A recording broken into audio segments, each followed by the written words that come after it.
Then the Prophet goes on to say, and whoever does not act upon his anger, Allah will not expose him. Acting upon one's anger. What is this? The scholars say that if you are, chill, cool, if you don't act upon your anger, then Allah Azza wa Jal would conceal your shortcomings.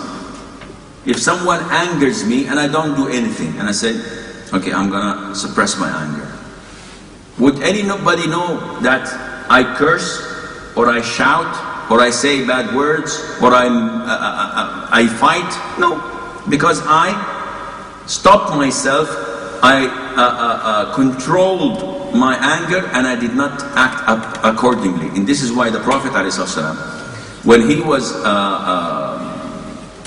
asked by one of his companions to give him nasiha and to give him advice, and he said, "Awsini." What did the Prophet say ﷺ? Do not become angry. Okay. What else? Do not become angry. Do not become angry. Do not become angry. What does this mean? This means that it is extremely dangerous in Islam to become angry. Sheikh, if I don't become angry, I'm not a man. Do you mean to tell me that I'm walking with my wife and someone says bad things to my wife or does something to her and don't become angry? What is this? No. The Prophet is telling you, alayhi salatu salam, not to act upon your anger. Everyone has to become angry. Your blood boils in your veins when something wrong happens. You're a jealous Muslim. You are a true Muslim. You have to have this anger in your heart, but you have to channel it. So if someone tells me, "Wallah ya Shaykh, I get angry a lot." So he says, they nickname me in my family AK-47. You know AK-47, the Kalashnikov. Why? He says, because whenever I'm angry, I divorce my wife. Tariq. MashaAllah, tabarakallah. Why? He says, "Wallah, I'm very angry, ya Shaykh. I always do this with my wife." And he is lying. He's not angry. He's just expressing himself. Because if he was angry, this anger would be even against someone who is 6'4" and lots of muscles, not necessarily from Brussels. He should, but when it comes to this man, okay, I'm going to control my anger for the sake of Allah.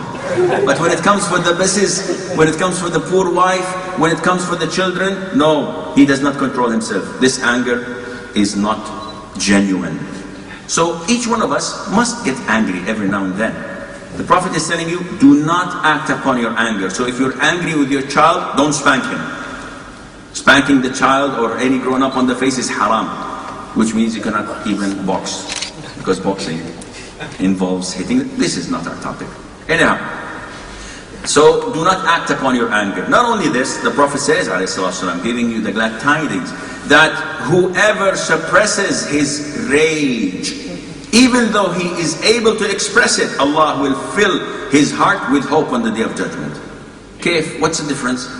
Now, in the first, you have to control your anger so that Allah would not expose your shortcoming. Here, you're suppressing or repressing your rage, though you are able to do it. What is meant by you're able to express it?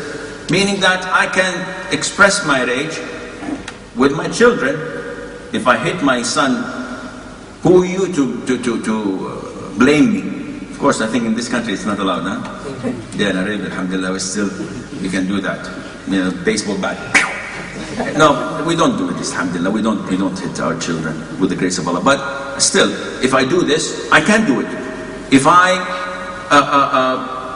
come out and express my anger or rage on my wife, on my co-worker, if I'm driving on the road and somebody cuts through me and I hit him back, I expressed my rage. I can do this. I can afford it. I'm insured. Alhamdulillah. The Prophet says, if you can express this rage, but you still suppress it, what will happen? Allah would fill your heart with hope on the Day of Judgment. So if my heart is filled with hope, do you think Allah would throw me in hell? He is the one who filled it up with hope. This means that I will go straight to paradise.